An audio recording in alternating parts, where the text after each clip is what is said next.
Hello,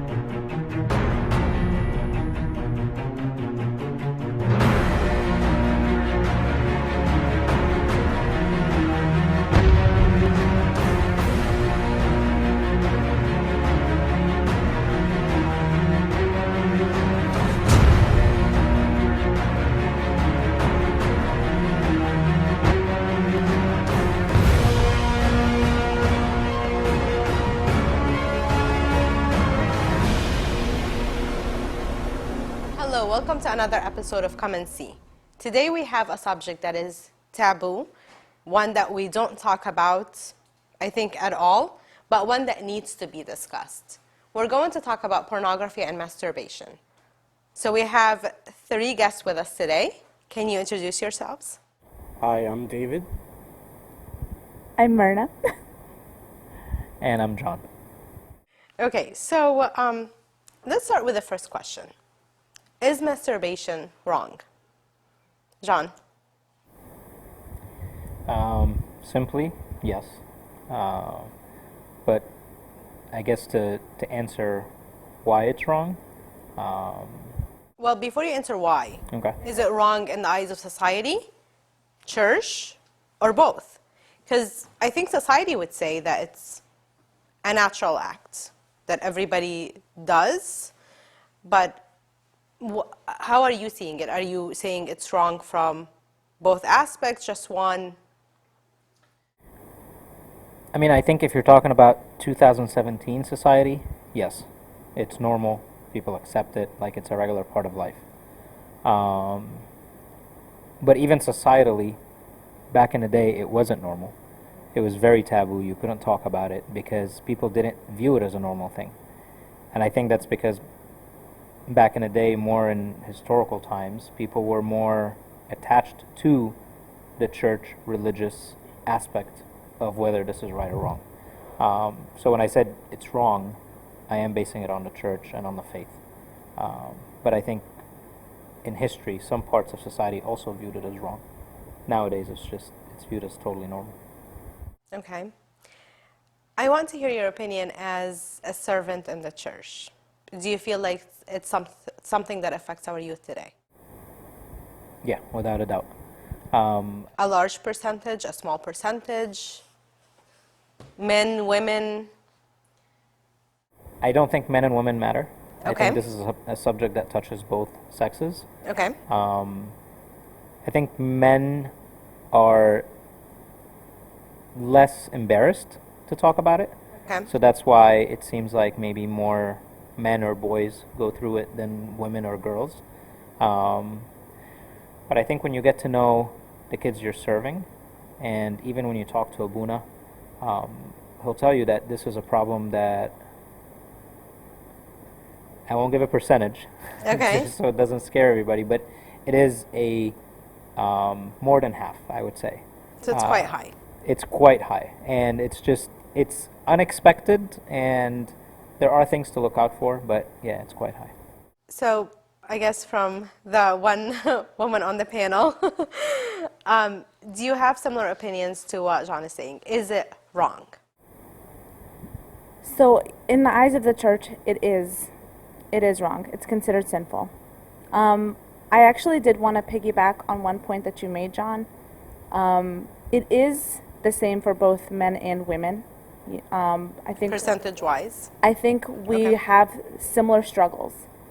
And you mentioned that women or girls are more embarrassed about talking about the subject.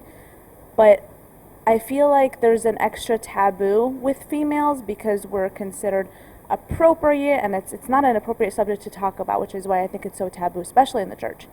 And we're not ones that to talk about sexual needs Yeah. at all. Exactly. Okay. So men are a lot more, I would say, vocal about, their sexual needs, their desires, especially with their friends who egg each other on or sort of peer pressure. Like they pressure each other to losing their virginity early or things along that spectrum. So I think it does escalate from one thing to another. But back to my original, topic was, it is easier for men to talk about than it is for women, but I think it's so important for women to talk about it as well, because if you don't know that, if you don't talk about it, you don't know that they're doing it, and you can't guide them spiritually. If any of that actually makes sense. It does, yeah, it makes perfect. Yes, and that was my point, and I think it's so important for women to talk about it as well, because if you don't know that the problem exists, you can't do anything about it.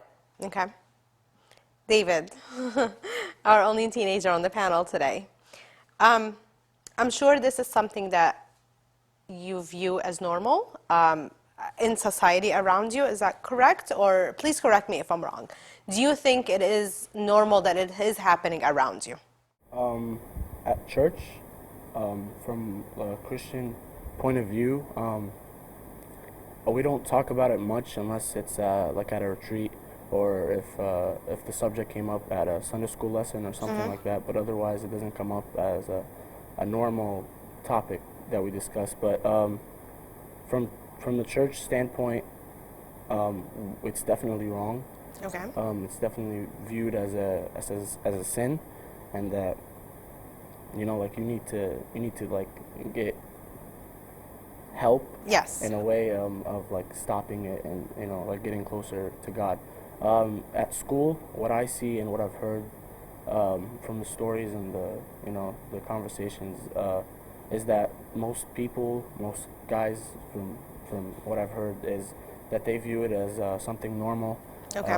Something that they, some of them take pride in doing this action and doing like the lustful sin.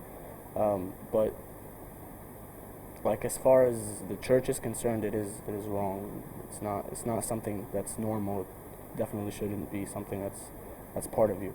So you're giving me a great answer. You're giving me the church's answer, which is wonderful, but I've already heard that from both of them. So what I'm concentrating on now is, how is it viewed in your school? And you did say that it's viewed as something normal, and people take pride in it. And I'm sure that sometimes when the boys are just being boys and kind of sitting together and talking, they're comparing stories and so on. Do you ever feel like you're an outsider when you're not participating in these topics, when you're not participating in these stories, when you're not sharing anything with them? For me, it's something like I don't take much. Like I don't feel that I'm missing out on the stories that they tell or the things that they take pride in. For me, it's something like good for you, but no thank you. Like I don't. If anyone, for example, if anyone ever asked me if I was a virgin, my answer was always no, and most people would be like, "What?" and they would be surprised, even though I'm at a very young age, and you shouldn't have lost something so precious at such a young age. But to me, I never regretted once saying no or saying that I don't want to or anything like that. Okay, so I think maybe the audience didn't understand. Did you say no, you are a virgin, or no, you're not a virgin? I am a virgin. I'm sorry, I understood that, but I think maybe the question wasn't. I'm sorry to embarrass you, but the question wasn't clear. Anyways, let's move on to Jean. Is masturbation really that bad? I mean, I know it's a sin. Does it hurt you? Okay, so I'll talk to you from personal experience. Okay. And I think I'm old enough. I don't really care what anybody thinks anyway. I've gone through a time period in my life where pornography and masturbation was a huge part of my life, and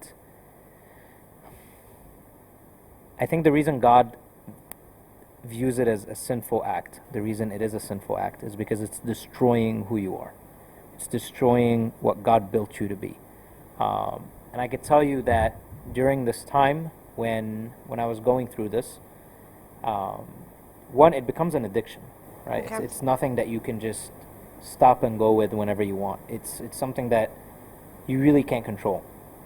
And even though right after you finish the act, like after you finish masturbating, you feel like crap, right? But quickly the devil can brush that off for you and make it okay again a day later, right? So you're stuck in this cycle, and you're stuck in this act, and it's a sin because it's literally breaking things inside of you. God understands that as men or as women, we're gonna need sex. It's a part of what He built that inside of us, right? The only situation is the timing and who it's done with. It's not crazy and it's not weird that marriage is one of the 7 sacraments. So one of the 7 most important things in our church happens to involve sex, right? So God understands the need. It's sinful and it's damaging because we take that need and we decide to fulfill it in our own timetable rather than following His. And when I was, going through that time period, and this is like a couple of years, it wasn't like once or twice, it's a couple of years where you are addicted, you're stuck in this situation. There's no way I could have gotten married. There's no way I was like mentally or emotionally stable enough to take that step. So it breaks certain things inside of you. You become more reclusive, you want to spend more time with yourself. And with how easy it is to view pornography online, I mean, they say 4 out of every 5 sites on the internet are pornographic. So it doesn't take much for you to find what you want on the internet when it comes to pornography. And the devil is really clever to making sure that there's also like a variety of everything you want to see online when it comes to pornography, just so you don't get bored, right? But it really does change you. You're not the same person. And I think that's why God understands, and explains to us why this is a sinful act, because it's literally destroying His children. So what you said is very interesting to me, because I feel like I am one of many people that view this as maybe something that's just pleasurable for a moment. I never really thought it can affect your psychological thinking, or it affects you in that way. So I think maybe a lot of people think the same way. The thing is this: when you introduced the episode, you said it's a taboo subject. It is. It's one that no one talks about. And people, it's very hard for somebody to walk up to you and tell you, yes, I used to masturbate for this long, or I do it now, or I watch pornography. Because they understand what you're going to view them as. They understand you're going to view them as, okay, that's kind of weird, even though they themselves might be doing it.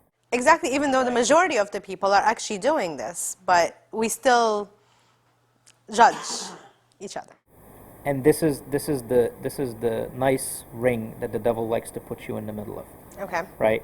If I can convince you that this act is pleasurable and great and you should be doing it, and then I can convince you that you should never tell anybody you're doing it because it's also so shameful and how could you be doing it, then you're left by yourself. Right? Like, it's a sin when you can't openly talk about it. It's a sin when you're not like hanging out with people, and you could just do it. Like, this is something that you go and you close yourself in a corner somewhere, do it by yourself, and then walk as a different person in front of people. It's a complicated sin and it's a complicated addiction. Okay. But when you do talk about it, and when you do bring it up to your father of confession, or when you do break that ring that's built around you and you're not by yourself, and you start telling people that you can trust, then you'll be able to get the help you need. Okay, so I'm going to play the devil's advocate for a second here. I think some people may say that masturbation is better or is less of a sin than losing your virginity pre-marriage. Is this something that you think is true? I understand that the church says sin is sin, but in the eyes of a lot of people, we may think that masturbation is not such a huge deal as losing your virginity, something that you can never regain. So, Myrna, what are your thoughts? Yeah, I'll address this one. So, in the eyes of the church, a sin is a sin. And there are no varying degrees of sin. A sin is a sin, and that's clear cut. Masturbation is not better than losing your virginity. But I do think it's important to discuss it with your father of confession. And the reason I say that is because your father of confession can give you advice they know you. They've known you for a long time. At least that's how it's supposed to be. You're supposed to build a relationship with them. And they know your problems a lot of times a lot better than even you know them, because they get to listen to that part of you that you don't share with a lot of people. Sometimes you only share that part of you with just them. So they're able to gear their advice to your particular problem to help you kind of wean off of it. For example, if you're addicted to drugs, you can't just stop taking drugs cold turkey. It will kill you. You go through To go like you will a go through recovery withdrawal. plan. Okay. Exactly. So you have to go through a recovery. And if your father of confession knows that and knows your problem, they can help kind of wean you off of that problem. Okay. So they will give you the advice. So not the advice that they give me is definitely not going to be the same advice they give you or John or David. It's going to be geared to your particular problem. So that way that they can best help you in your particular situation.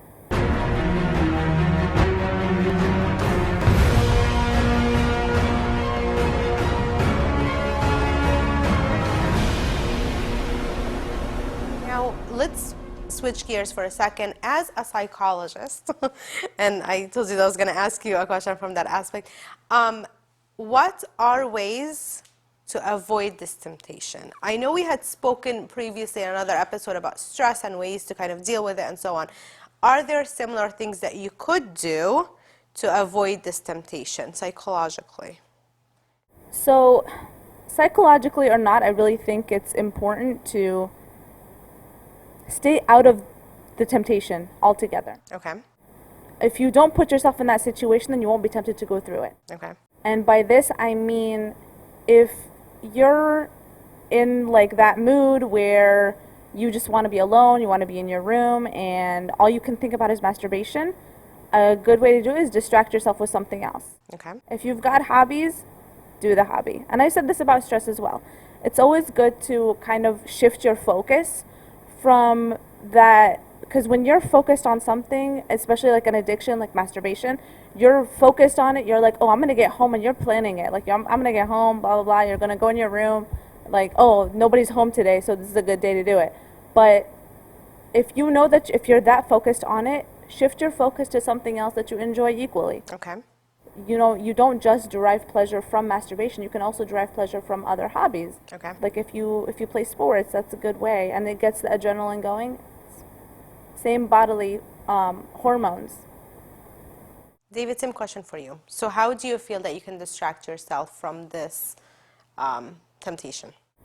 What my servants have told me in the past when the subject has been brought up is that if you are, like Myrna said, that if you are sitting by yourself or if you're thinking about it, you're watching TV or on the internet, is to basically pull yourself out of that situation and take yourself out of the temptation. What my servants have told me is to, if for instance, if I'm watching TV and something comes up that's inappropriate, I should turn the TV off. If there's somebody home, I should go hang out with that person. If nobody's home, like go outside, play basketball, ride your bike, do anything like that. So you stay distracted. Yeah, keep yourself busy. Okay. John, I'm going to ask you a personal question, if you don't mind. Sure. So we've touched on the subject of if it's easy or not to stop. So I'm going to ask you this. How did you stop? Because I think that your story might relate to others out there, and it might actually help them do the same. It might help them stop.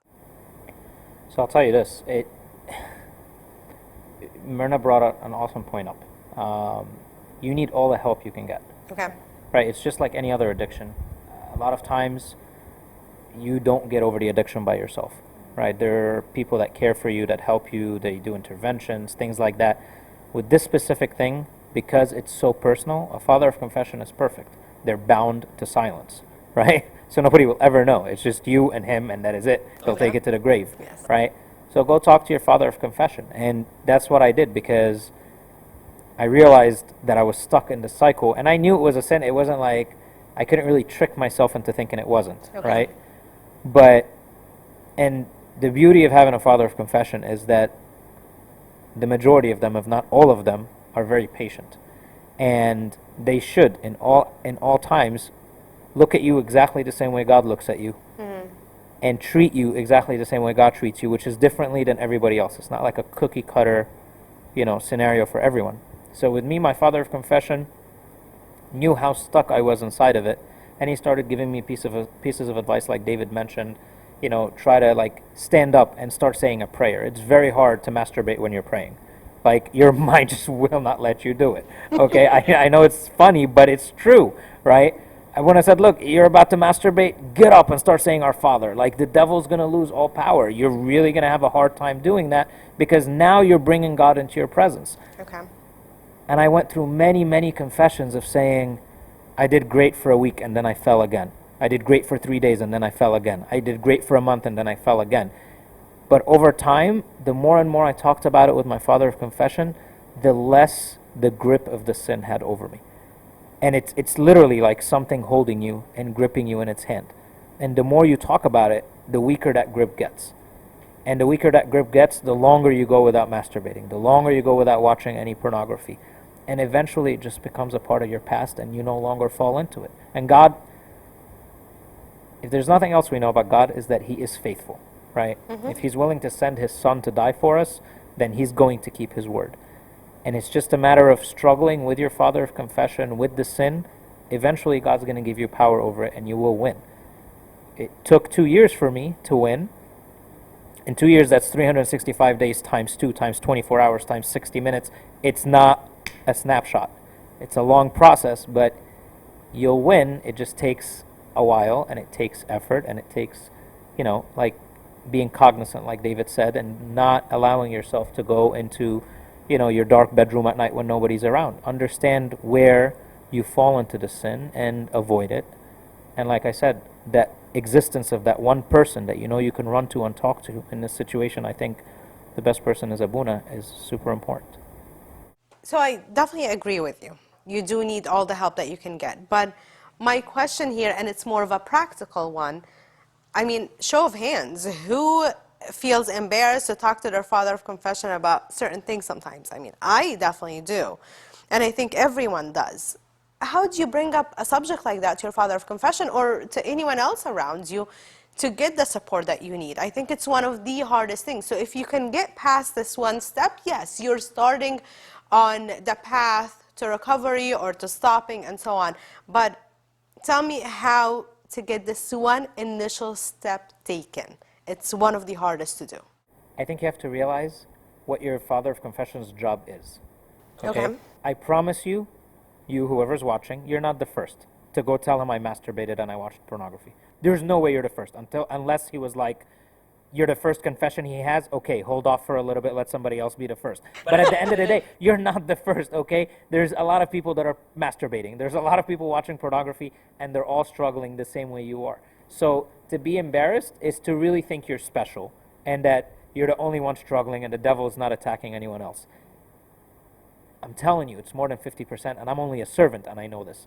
So there's no way you're going to walk in and, like, shock Abuna. Abuna's not going to look at you and be like, what? You did what? That's never happened to me in any confession. And I've confessed almost every sin you can think of. And never once was Abuna like, oh my God, I need a moment. Like, that doesn't happen. He's heard it before, many people, and he'll guide you. It's simple. So what I'm understanding is to get through this, you need to surround yourself by everyone that can help.